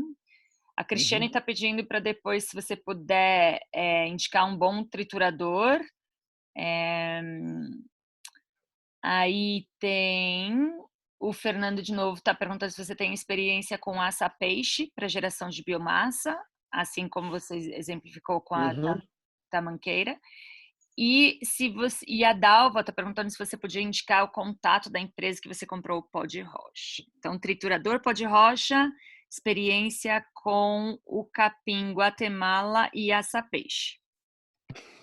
O capim Guatemala eu nunca trabalhei, não. Eu tenho trabalhado, inicialmente, como eu tinha no passado gado, eu comecei com gado de leite, depois trabalhei um tempo com ovelha, eu tenho o capim Camerun, né, que é um tipo elefante. O Camerun eu tenho o verde e o roxo. E depois eu comecei a trabalhar com o Mombaça, que é um que eu trabalho bastante por essas características. Ele produz muita biomassa e tem essa convivência boa com o sombreamento. E trabalho com os outros capins, principalmente o Andropógon, e tem um pouco de braquiária, que era a origem da minha chácara, né? Minha chácara era um pasto todo de braquiária. Então, ainda tem alguns resíduos de braquiária, porque a minha vizinha ainda é o pasto todo de braquiária, e semente vem para o lado de cá, e eu também não brigo mais com braquiária. Braquiária fica no meio do sistema junto com o resto. Mas Guatemala eu não conheço, nunca trabalhei com ele. Mas eu acho que a gente tem uma diversidade de capins muito interessantes para a gente pesquisar, trabalhar e testar dentro do sistema. E também acho que quando você consegue, para mim o ideal é quando você tem mais de um tipo de capim, né? Porque você tem capins que têm relações, de novo, quando a gente quer diversidade na rizosfera, diferentes capins vão ter diferentes resultados e vão, com isso, estimular diferentes micro-organismos. Então, se eu puder ter um sistema diversificado com várias espécies, para mim é o ideal para você também ter atividade biológica, né? No caso do açapeixe, eu tenho um pouco de açapeixe lá em alguns locais, mas eu nunca vislumbrei no açapeixe essa capacidade de rebrota, né? O açapeixe tem um ciclo dele muito marcado, muito coisa nunca me chamou a atenção. Eu sempre... Aquilo que eu falei, que para mim uma das características prioritárias de quem quer trabalhar com agroecologia, quer trabalhar em sistema orgânico, é essa coisa de observar, né? De ficar olhando o que está acontecendo na natureza. Essas plantas todas que eu falei aqui, né? Monjoleiro, tamanqueira, a paupereira, a cupânia, angico, são plantas em que elas gritam com a gente, né? Porque a gente maneja, faz uma roçada, e daqui a pouco vem aquele monte de brotos. É impressionante. A cupânia, eu ia até fazer uma foto, porque tem um local que nasceu várias. A cupânia é outra, que dá muita semente, os passarinhos também gostam. É uma excelente pioneira. Eu lá na chácara, várias áreas que eu fui ocupando, que estavam, principalmente depois do fogo, que eu tive que recomeçar muita coisa, coletando semente e jogando. Eu saio andando e jogando sementes dessas pioneiras. E são impressionantes. E a cupânia, em plena seca, eu rocei uma área que tinha várias mudas de cupânia. Cara, elas voltaram como se estivesse brincando. Assim, sem chuva, sem água nenhuma, ela rebrotou com uma força, com vigor.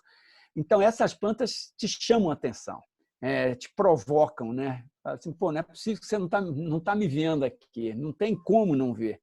Então, assim, o açapeixe, isso não aconteceu comigo. Pode ser que seja uma característica de solo, né, também, porque tem lugares que são favoráveis para algumas espécies, né, e não são para outros. De repente, a minha área ali não é muito favorável para o açapeixe, porque eu nunca tive esse despertar com relação ao açapeixe.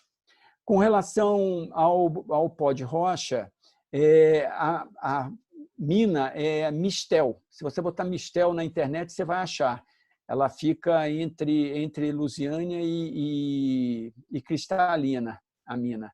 Mas eu depois posso colocar no grupo o contato, porque eu agora não estou com ele aqui, mas quem quiser procurar mistel, pó de rocha, vai achar certamente a referência da mina. E outra coisa, já que eu já informo vocês, semana que vem a gente vai ter a BioBrasil Fair virtual, né? Todo ano tem aquela feira de orgânico em São Paulo, junto com a Biofar América Latina, e esse ano nós não tivemos por conta da pandemia, que normalmente ela acontece final de maio, começo de junho.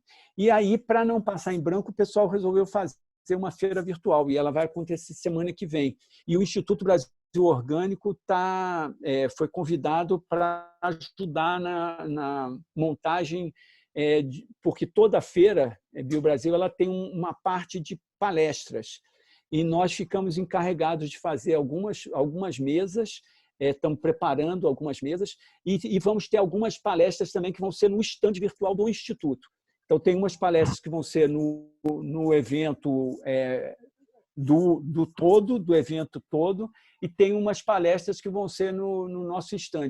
E uma delas vai ser sobre pós de rocha. Então, já fica todo mundo convidado. Depois, entrando no site, vai estar lá a informação de como acessar a sala do Instituto, e vai ter uma sobre pós de rocha, e a gente vai estar lançando, na semana que vem, a gente está na fase de acabamento, uma orientação sobre pós de rocha no Brasil, com um mapa onde está, quem são os fornecedores, em que locais, municípios, e a característica de cada pó de rocha. Então, a gente fez foram especialistas que nos ajudaram muito, né? A Suzy Hoffman, o Éder Martins, do CPAC, o Ideraldo, do Ministério. Então, tem a descrição mineralógica, tem as características de cada produto, onde encontrar, vai estar tudo disponível no site do Instituto. Então, aí também, se quiser esperar um pouquinho, vocês vão poder ver se, de repente, tem algum material mais interessante que possa estar até mais perto. E a gente vai lançar também uma cartilha sobre o uso de pós de rocha. Uma cartilha feita pela professora Suzy, ela fez um tempo atrás, aí ela agora fez uma atualização da cartilha e a gente vai lançar, ela vai estar disponível para download no site do Instituto também. Então, quem tiver interesse na parte pó de rocha, semana que vem a gente vai estar com bastante material interessante disponível. Sobre a questão do triturador, aquele triturador que eu coloquei, e que eu mostrei aí que eu estou usando, é um TRAP 300, foi o que eu achei mais interessante. Eu já tinha trabalhado com aquele pequenininho que para coisa caseira funciona, um elétrico e a gasolina, mas ele não tem como, ele não dá conta de um trabalho maior. Esse 300 ele tritura galho de até 8 milímetros, né, de 8 centímetros de diâmetro. Então, ele tritura material, ele é ele consegue trabalhar bem, e ele tem é mais fácil de transportar, porque ele tem como se fosse um carrinho de mão, assim, apesar de que é pesado, lógico, não é leve como um carrinho de mão, mas ele pelo menos permite. Porque tem um outro maior, que é o 500, mas esse não é para transportar, tem que ser rebocado por um trator ou alguma coisa. E tem os outros grandões que você acopla no eixo de tomada de força do trator, que aí tritura até troncos. Mas, assim, para uma propriedade pequena, no meu entendimento, esse que eu estou trabalhando, que é o da TRAP 300, e não é fazendo propaganda da TRAP, mas é porque foi o que eu tinha conhecimento e tive acesso. Esse equipamento foi comprado com o dinheiro do projeto, esse projeto da FAP, que era exatamente para a gente poder testar, fazer a compostagem laminar com material nos locais, né? No próprio local. Então, ele está funcionando muito bem. Eu gostei bastante dele. Depois também posso passar os dados dele direitinho para quem tiver mais interesse. Bacana, então, Rogério.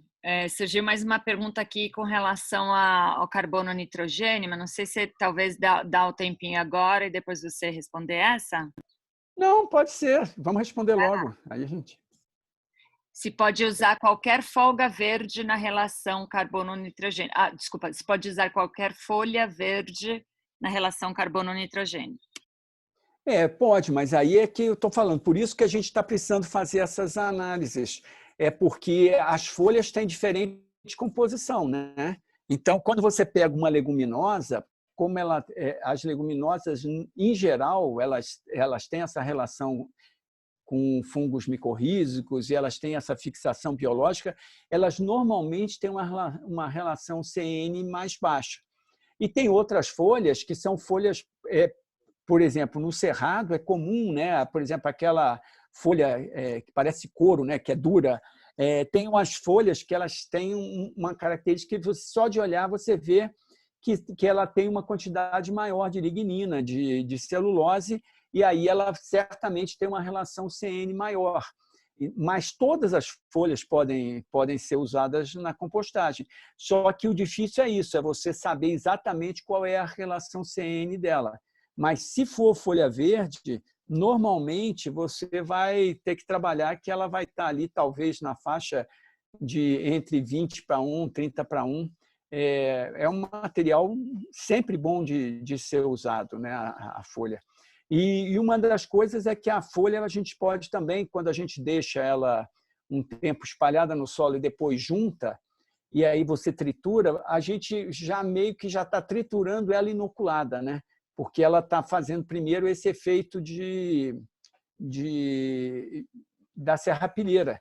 Por exemplo, agora que começou a chover, eu tenho uma área grande que cai muita folha, por exemplo, de jatobá, que é em cima de uma área que tem gramado, porque é próximo da casa.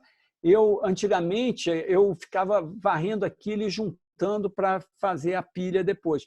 Agora não, eu deixo espalhado, agora começou a chover, eu estou deixando, aí vou deixar ela ficar úmida um tempo, porque aí os micro-organismos vão começar a agir. Quando eu varrer, juntar isso e levar para o composto, eu automaticamente já estou com ela inoculada, já levei, ela mesma já fez a captura. É que nem aquela madeira que eu mostrei, né? Quando você tira do solo, ela já está inoculada com um fungo especialista na decomposição de celulose. Então, é, de novo, aquela história de deixar a natureza ajudar a gente nesse processo. Maravilha! Sem mais perguntas, vamos tomar então esses 5 minutinhos? Tá, então agora são 9h20, né? 9h19. Daqui a 5 minutos a gente retoma.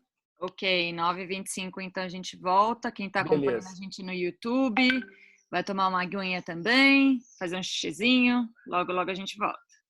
Beleza, então. Até já.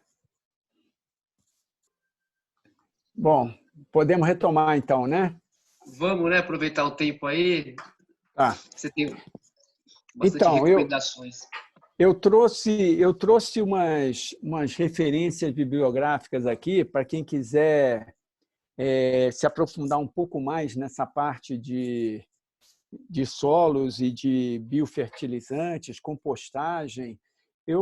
Você já deve ter percebido isso, que eu sou meio que assim, um apaixonado por compostagem, né? Eu acho que a compostagem é a base mesmo, né, de tudo, né? Não foi à toa que o Howard, quando propôs a agricultura orgânica, foi em cima de processo de compostagem que ele viu e trabalhou mais na Índia, né? Porque a compostagem nada mais é do que a gente imitar a natureza, né? A gente faz de uma forma que a gente consegue acelerar um processo que acontece normalmente na formação dos solos na natureza, né? Então, para mim, assim, a compostagem realmente é uma diferença brutal. Agora, é lógico que eu não vou ficar fazendo composto para espalhar na cobertura de fruteiras. Não teria menor sentido, né?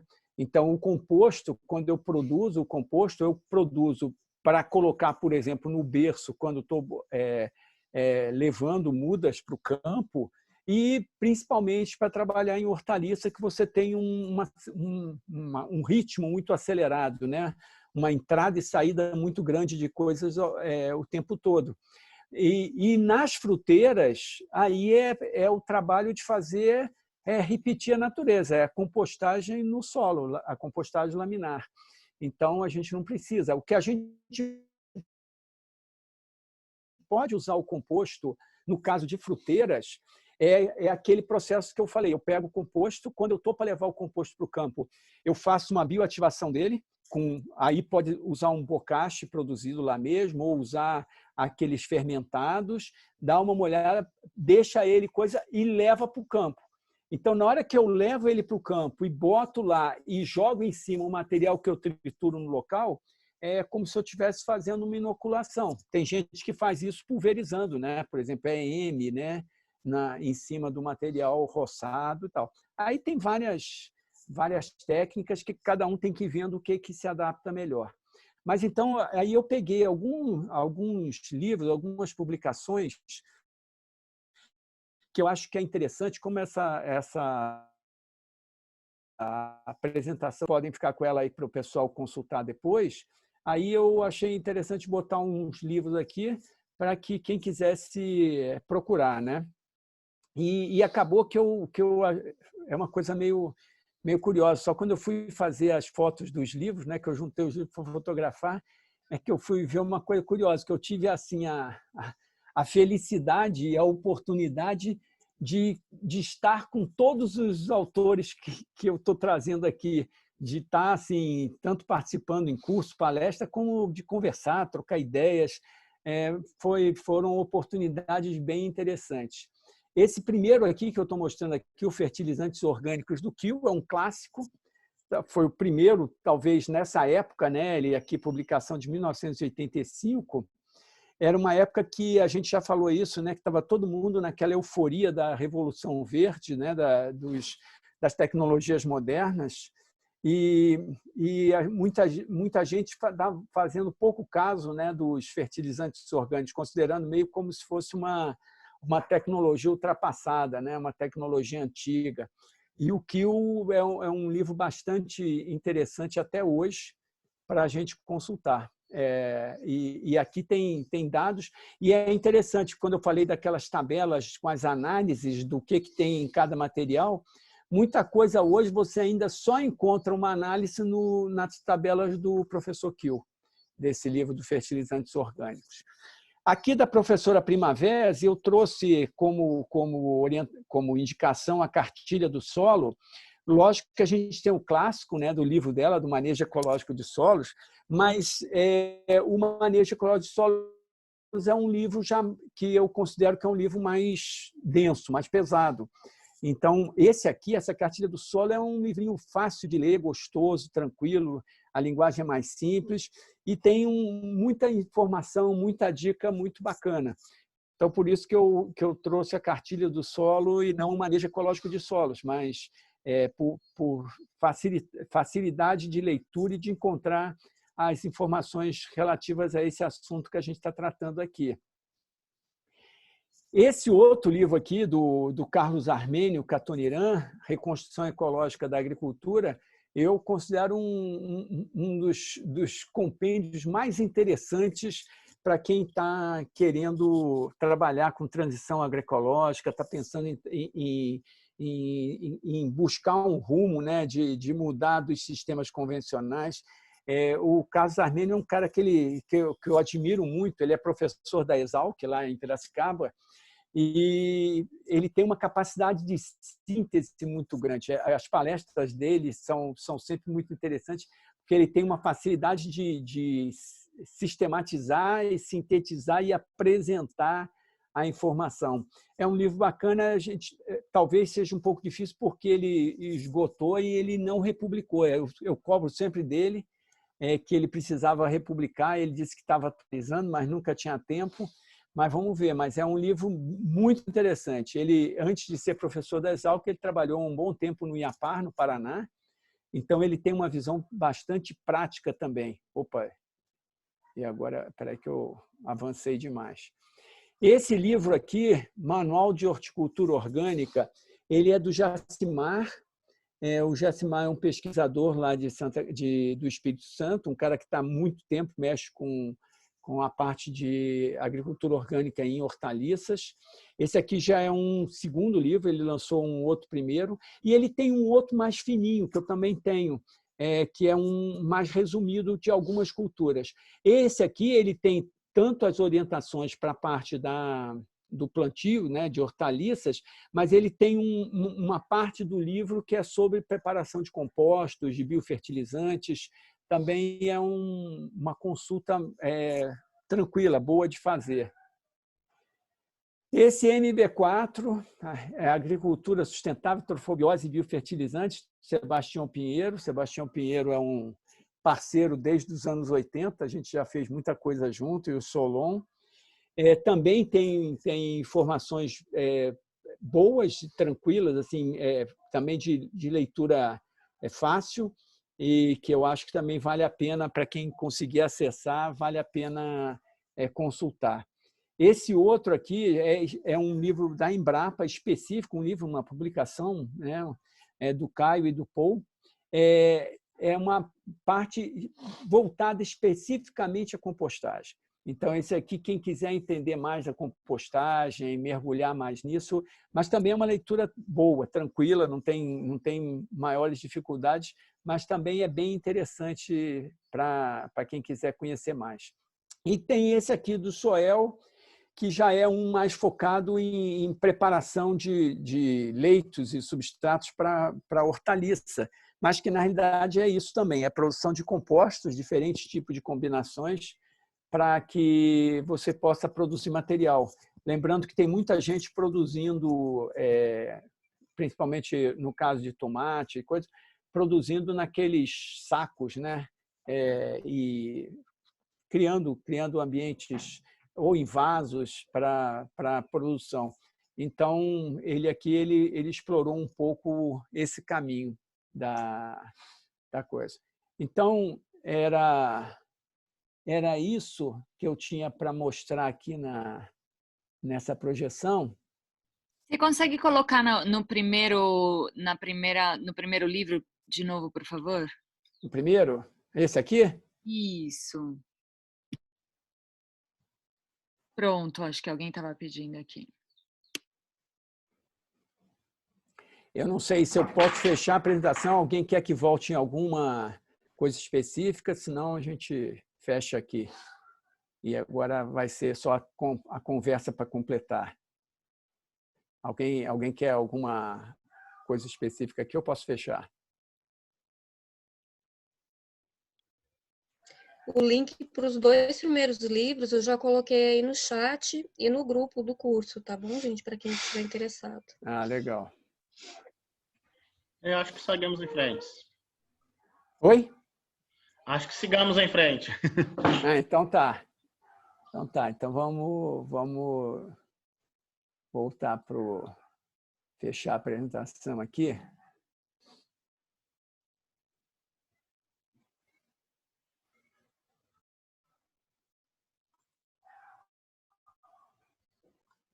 Oi? Acho que caiu. Caiu não, Rogério. Caiu não? Estamos te ouvindo. É porque eu... Se quiser só Não, deixar de compartilhar, eu posso... Vocês ainda estão vendo a minha tela de compartilhar? É isso, obrigado. Pronto, deixei de compartilhar. Tá bom. Eu estava aqui apanhando para descobrir como é que eu saía daquela tela. Não estava encontrando. Bom, mas então, assim, um pouco espero, né? É diferente se a gente pudesse estar fazendo uma aula no campo. Quem sabe a gente, mais para frente, a gente possa fazer. Vai ser um prazer se puder receber vocês lá na chácara para a gente mostrar um pouco e, quem sabe, fazer uns manejos juntos, né? Que eu acho que o melhor é isso, é a gente manejar junto. Inclusive, nesses cursos aí, a gente, por exemplo, no de glicídia, a gente aproveitou e passou muita estaca, material para o pessoal que queria levar para plantar. Então, a gente também tem essa possibilidade de fornecer algum material, quem quiser ter acesso. Agora, eu estou esperando um pouco, devo colher algum pouco de semente de glicídia, eu sempre deixo um pouco para sementear, semente cratilha também. Aí depois a gente pode fazer umas permutas, aí, passar um material desse para quem estiver interessado em trabalhar. E, logicamente, a grande expectativa é a gente ter os resultados das análises, né, do experimento que eu estou fazendo lá com a Embrapa. E, além das análises, a gente vai ter uma tabela de orientação, que só isso já vai ser muito legal, mas também a gente depois, dentro do projeto, a gente vai preparar diferentes compostos com esses materiais e vamos testar com produção de hortaliça para ver o comportamento, quais que vão funcionar melhor. A proposta nossa é a gente chegar num ponto que a gente possa ter uma tabela e, por essa tabela, a gente possa dizer assim, olha, se você tem esse material, você vai botar tantas partes desse para tantas desses, você vai chegar num composto com essa característica. É a gente conseguir ir criando uma orientação bem boa, porque o que a gente tem visto muito na compostagem é que é tudo assim, né? Muito empírico e muito assim, não, você bota uma camada disso, uma camada daquilo, mas que não vai dar o mesmo resultado. É aquilo que eu falei, se você está trabalhando com material mais lenhoso, mais antigo, mais coisa, a relação é outra, totalmente diferente. Então, a gente precisa aperfeiçoar um pouco mais a informação para a pessoa chegar no produto que ela quer e também não ter prejuízo e perda, né? A gente pode perder nitrogênio muito se a gente faz uma pilha com relação CN errada e a gente não pode ficar desperdiçando material. Então, em breve, a gente espera ter aí algumas coisas publicadas para ajudar ainda mais nesse processo da compostagem feita pelos agricultores, né? Feita no próprio local, que é o objetivo principal. Aí a gente podia aproveitar aí se alguém... eu estou vendo que tem uma pergunta aqui sobre as experiências do Nasser de Cachoeiro, no Itapemirim. Por coincidência, né, quando o Nasser começou com aquele projeto em Cachoeira, lá nos anos 80, foi quando a gente estava tendo os EBAs, e a gente fez o primeiro encontro de agricultura alternativa do Distrito Federal, e esse primeiro encontro a gente trouxe o Nasser para ser um dos palestrantes, e o Nasser foi na minha chácara quando eu tinha acabado de começar. E outro dia eu encontrei que a Emater tinha filmado isso. Eu encontrei uma fita de videocassete que é a visita do Nasser lá na chácara com uma turma de agrônomos e pessoal da Emater e outras pessoas que estavam envolvidas no movimento alternativo naquela época, ele explicando algumas coisas, dando algumas dicas, a gente trocando ideias. É uma fita interessante, bem histórica. E o Nasser teve isso, né? Ele fez um trabalho interessante com a prefeitura, aproveitando os resíduos da cidade, né? E mostrando que você podia ter uma horta, um hortão, a partir dos resíduos. A gente aqui em Brasília, você vê, a Nova Cap tem uma quantidade enorme de resíduos de jardins e coisa fazendo compostagem e usando também nos canteiros. Quanto mais aproveitamento, né, desse material do paisagismo das cidades, isso pode ser trabalhado. E, logicamente, se a gente fizer um sistema de coleta seletiva bem feita, a gente pode estar inserindo aí o material da coleta seletiva da parte orgânica, né, do lixo doméstico, que dá para fazer um composto fantástico. Eu, lá no Ministério da Agricultura, quando a gente montou uma horta urbana lá dentro do Ministério, né, o Oscar, que está aqui, certamente viu a horta lá na época, acompanhou, talvez outras pessoas já possam ter passado lá naquele período, e a gente fazia a compostagem lá mesmo, né?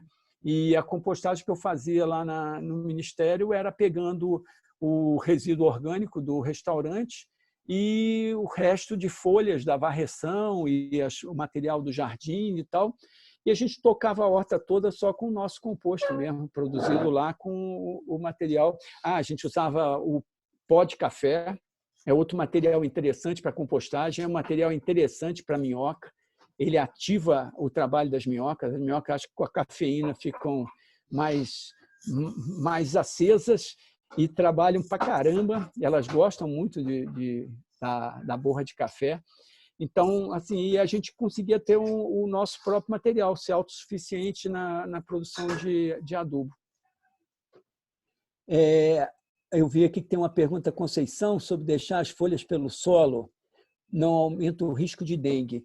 Não, a dengue, primeiro que a dengue precisa ter água empoçada, né? As folhas, a água passa pelas folhas, né? Quando você tem uma serrapilheira, ela não empoça ali, ela passa pelo meio das folhas e não tem problema nenhum. É como você tem na natureza normalmente, não cria poça d'água, não cria nada.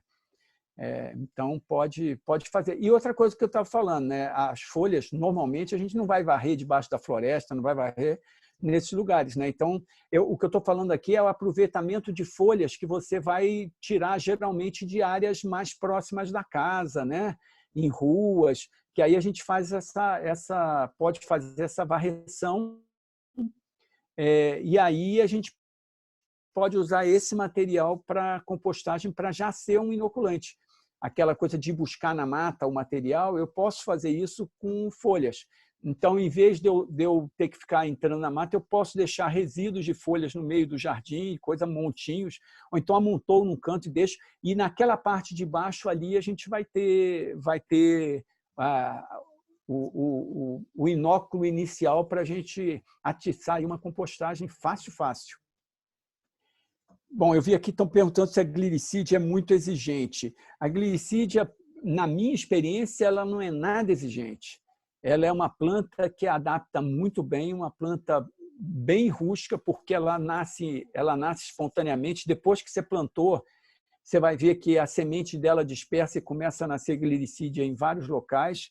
Então, só para vocês terem uma ideia, a minha chácara tem 33 anos, eu só fiz calagem na chácara logo que eu comprei. Então, tem 33 anos que eu não corrijo acidez, não corrijo alumínio, não corrijo nada.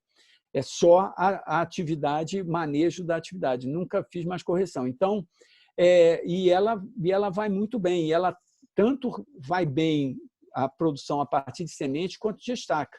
A maior parte das áreas que eu faço com plantio para manejo, né, o próprio experimento que eu mostrei, que tem glicídia e titônia, é todo de estaca. Então, é uma planta que vai bem mesmo. Assim, para mim, eu ainda não encontrei uma combinação como o margaridão e a glicídia, em termos de produção de biomassa, rusticidade, facilidade de manejo. Para mim, as duas são imbatíveis, são de todas que eu já testei. Agora, logicamente, tem isso, né, de começar a trabalhar com essas do Cerrado, essas nativas, que também são bem promissoras, né, para isso. Ô, Rogério, toda essa biomassa você primeiro tem que triturar e fazer aquela pilha que você mostrou nos slides, ou você já pode colocar direto na... Então, naquela área que eu mostrei inicialmente, que eu mostrei que tem as fruteiras e as glicídias, que elas estão já num formato, né, de uma copa assim, parecendo sei lá, um guarda-chuva assim. Eu ali, como eu não tinha aquele triturador móvel, durante anos eu só faço o corte, tanto do margaridão quanto da glicídia, eu faço o corte e boto os ramos no chão, na linha das fruteiras. Vou botando. E ela vai decompondo ali gradativamente. Então, assim, não necessariamente... É lógico que se você tritura, você vai ter um processo mais rápido. A compostagem vai acontecer mais rápido. Se você vai jogando material em cima, as folhas vão cair, as folhas vão murchar e vão decompor mais rapidamente, e a parte dos ramos e dos galhos, dependendo da grossura, vão durar, às vezes, vários anos. Só que ele vai fazer como se fosse o processo da mata mesmo, né? Que quando cai um tronco, fica lá e vai apodrecendo. Aí, logicamente, esse material que está acima do solo, que não está em contato com o solo, ele vai ter menos ação de micro-organismo e vai ter mais ação de macro-organismos primeiro. Então, principalmente os cupins, alguns besourinhos, né, que tem aqueles coróis de madeira. Quando às vezes pega um tronco, você vira assim, você vê que está cheio de pó de madeira solta, e você encontra aqueles coróis grandões assim, de besouro, que são besouros que comem bastante celulose. Então, tem esses macro que vão atuar primeiro nesse material que está em cima, e aí depois entram os micro-organismos fazendo a parte. Agora, se eu já posso triturar, logicamente, eu vou ter uma liberação mais rápida de nutrientes e tudo para a minha fruteira. Então, se eu tenho um processo de plantas que eu tenho uma retirada muito grande, aí vai depender da densidade, quantas árvores eu estou botando, né, espaçamento, tem várias coisas que vão influenciar de quanto eu estou tirando do meu sistema e quanto que eu preciso estar colocando. E lembrar que a gente tem as ações acontecendo no subsolo que a gente não vê, né? Lembra daquele vídeo da gente falar das pontes que as hifas fazem, né? Principalmente no caso dos fungos micorrízicos, que a hifa do fungo ele se liga em plantas diferentes. Então, nisso, você começa a fazer também que haja uma troca de substâncias, principalmente quando ele liga leguminosas que estão fixando nitrogênio com plantas que não são fixadoras, você começa a ter aí um fluxo de nutrientes passando. Então, o fato de eu ativar a biologia do solo eu já estou provocando mudanças enormes, né? Eu estou provocando no meu pomar, por exemplo, um ambiente mais parecido com o que é o de uma floresta, que é o que a gente tem como referência de interação de espécies que levam ao equilíbrio e à sustentação de uma floresta exuberante, né? Então, a gente tenta produzir o máximo possível um ambiente em que aconteça essas relações onde a gente está plantando. Mesmo que não seja um sistema agroflorestal, vamos dizer assim, no conceito, porque isso é outro problema. A gente, às vezes, tem uma ideia de sistema agroflorestal naquilo que eu conheci. Então, quem assistiu um curso, por exemplo, com Ernest, fica com uma ideia, às vezes, de um sistema agroflorestal tem que ser daquela forma. E sistemas agroflorestais, a gente tem que lembrar que, muito antes dos portugueses chegarem no Brasil, os índios já faziam manejo agroflorestal, né? Hoje em dia, a gente sabe disso, que os castanhais, pupunha, açaí, várias espécies da floresta, que você tem várias próximas, aquilo eram manejos agroflorestais feitos pelos índios. Então, depois, ao longo de tempos, na Amazônia, até inspirado por isso, tanto os japoneses que plantavam pimenta do reino, como os ribeirinhos e outros que foram para lá para a extração de borracha, começaram a desenvolver também sistemas agroflorestais, por exemplo, com cacau. É muito comum fazer o manejo da floresta para o cacau poder ser a planta que tinha um potencial econômico, então raliando algumas, manejando. O sistema Cabruca do sul da Bahia, do cacau, é um sistema agroflorestal, só que é um sistema agroflorestal diferente do que a gente faz sucessional, como o Ernest, que você sai de uma área limpa para voltar a ter floresta. Você pode fazer um sistema agroflorestal que você parte da floresta para inserir espécies que você tem interesse econômico. Então, você tem vários tipos de sistema agroflorestal a serem trabalhados.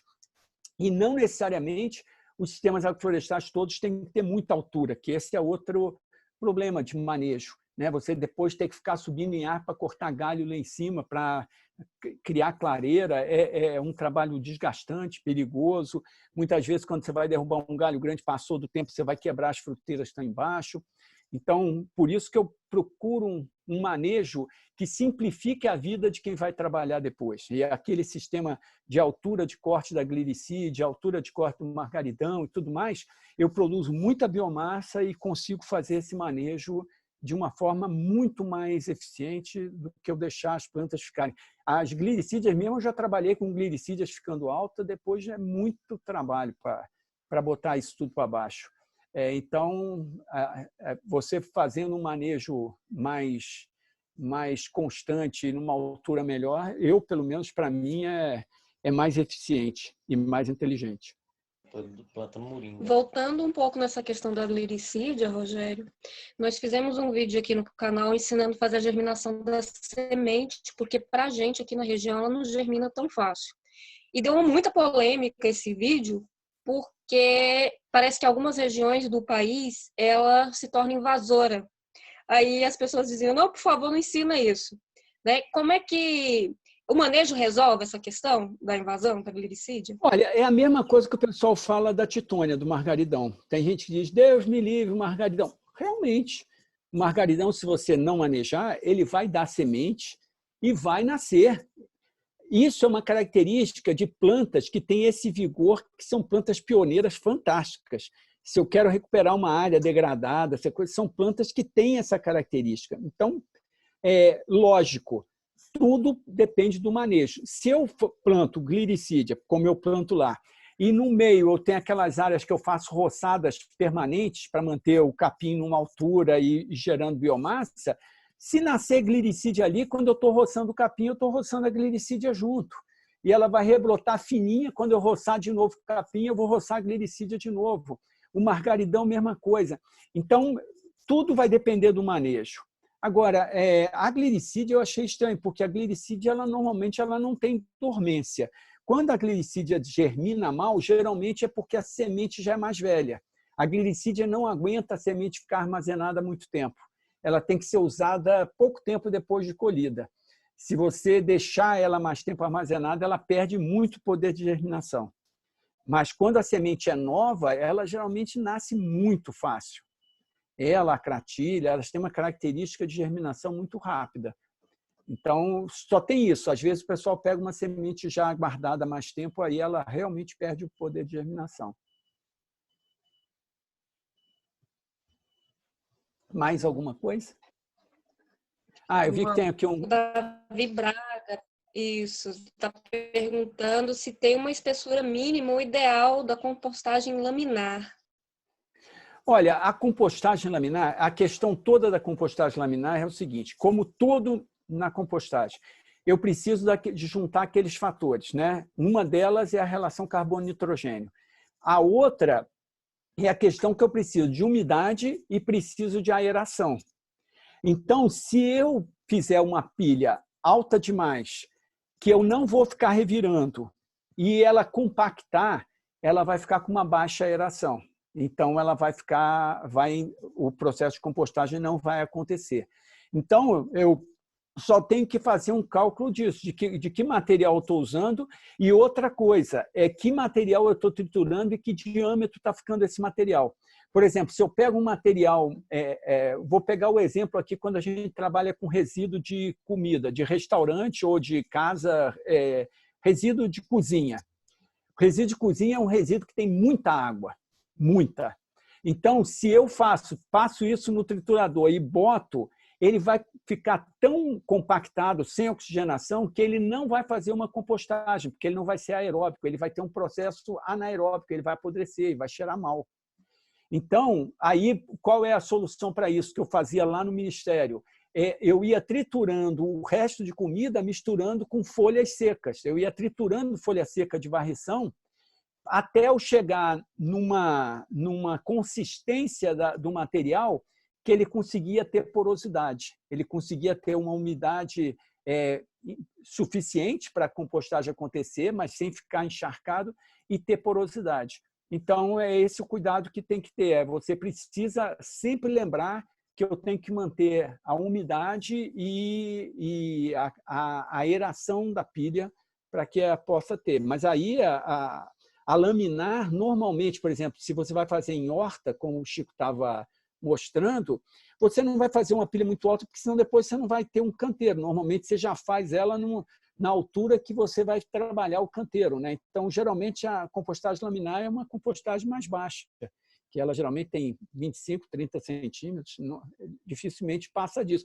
Ela pode até ficar um pouquinho mais alta, conforme ela vai decompondo, ela baixa, né? O composto, normalmente, ele reduz bastante de volume conforme a compostagem vai avançando. Mais alguma? Acho que bom, Rogério. 9h56, está ótima a aula, né? Foi excelente, bastante informação, conhecimento, referências bibliográficas. Foi uma excelente aula mesmo. Quem aproveitou, sorte de quem não aproveitou que está gravada a aula, né? Depois vamos compartilhar, né, Rogério? Não, beleza. Né? A aula é gravada e a sua apresentação você falou que vai disponibilizar, né? Vou mandar para vocês, pode deixar. Tá. A gente também compartilha com o grupo dos alunos, com o pessoal, né? Então, a gente agradece muito aí a sua presença, mais uma vez, sua colaboração, uma excelente aula, seu conhecimento, né? Compartilhando tudo isso, aí se você tem uma agenda cheia e consegue ainda arrumar um tempinho para planejar a aula, pesquisar e estar presente com a gente hoje aqui. Muito, muito grato. A Rede Pouso Alto agradece muito a sua colaboração, né? E temos uma honra de ter o Instituto Brasil Orgânico com a gente aí, né? Enredado aí, né? Nessa missão aí, né, Rogério? E boa sorte a semana que vem lá na feira com o Instituto. Vamos ver. Compartilha com a gente no grupo. Todos a participarem. A gente vai mandar para vocês para ajudar a divulgar quando a gente já tiver todo direitinho a programação, a gente passa para vocês. Tá bom, Rogério. Vai ter bastante discussão bem interessante. Eu imagino, vai ser importante. Então tá um ótimo dia aí para você, para todos aí. Semana que vem a gente vai avisar com antecedência se a aula for prorrogada, porque nós temos que montar um sistema, comprar material, acho que não vai ter tempo hábil até o dia 20, mas avisaremos o quanto antes. Então é isso, bom dia a todos, boa semana. Valeu, bom dia. Grato, Tchau, viu, Rogério? Valeu. Tchau, tchau. Tchau, Fábio, tchau a todos, tchau, Carla.